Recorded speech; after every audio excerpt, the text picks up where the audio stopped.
Hey, everybody, welcome back to another episode of Deep Dive. I'm Diana Chen, and I'm here with our co founder, Brad Cam, to talk to you more about blockchain domains. Today, we're talking all about why it's important for brands to be protected in the blockchain domain world.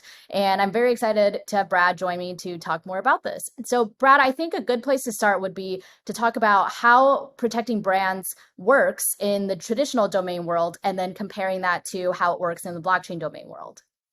Yeah, so in the traditional domain name world, there's this process called Sunrise, and there are agencies and organizations that work on this. And the basic idea is if you're a new domain name registry and you're going live, you can go through this system and you're kind of giving companies a few months to have the option to buy their domains before anybody else does. So sometimes that's 3 or 4 months, sometimes that's 6 months, something like that.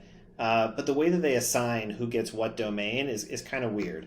So in some cases, if you have like a really generic common word, but one particular large company has been using it for a while, then they might get the automatic trademark rights to this domain. Even though in reality, if you looked at that word, you'd be like, that's not really associated with that one company. That's just a generic word that could be associated with anybody.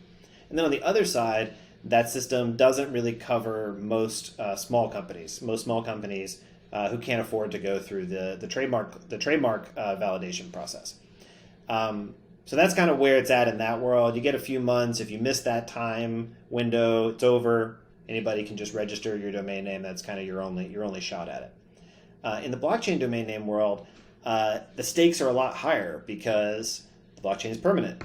There's no takebacks. So if Unstoppable Domains lets the wrong person register a domain name, then there's really nothing that we can do about it. So we've kind of taken a different approach, and what we've done is we've in the cases of super generic terms, those would not be earmarked for those companies. Those would be available for potentially anyone to claim. And then in the case of even smaller brands, we've tried to protect as many as possible. And then those brands and even individuals, famous individuals, can just claim those domains for free. And again, the reason why we chose this route is because blockchain is permanent, no takebacks. So even if you don't really understand, let's say you're a big company, you don't really understand why you would want your blockchain domain today, but in a year you do get excited and you do want it, it's still there for you. And that's the reason why we chose that path. The other reason is scams. So, we really, really, really don't want to have cases where I think I'm interacting with a specific person, I think I'm interacting with a specific company, and I'm not, and then I send money to the wrong person, and it's crypto, and there's no way to get it back. So, again, the stakes are a lot higher when you have this finality. So that just means that we really, really want to make sure that we're dealing with the right person when we're interacting with these domains. And I guess the last thing is Got is that we just want to make it easy for companies to adopt this new tech. So whenever you're ready, your domain is here for you.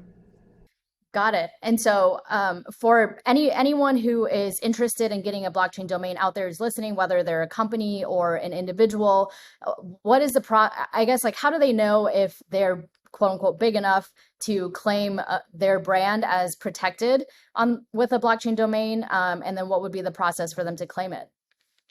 Yes, I mean, our goal is to, is to protect as many as possible here.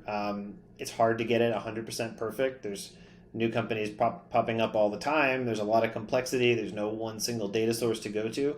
But we're trying, and where we're trying to be, the most careful, I would say, is with people in the crypto world. So trying to make sure that, crypto companies, as well as influential individuals, are getting protected so that you can use your name and participate in this ecosystem.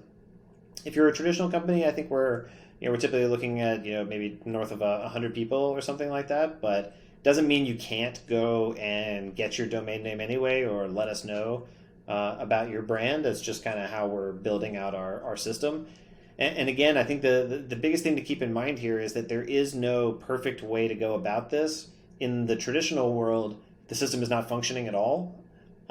So there's not an easy way to do it. It's just super duper important in the crypto world because the domains are self custody. Makes sense. All right. Well, thanks so much, Brad, for joining me for another deep dive episode. If any of you has any questions about protecting brands with blockchain domains, tweet us at Unstoppable Web or leave a comment below, and we'll make sure to get any other questions you have answered for you. Thanks.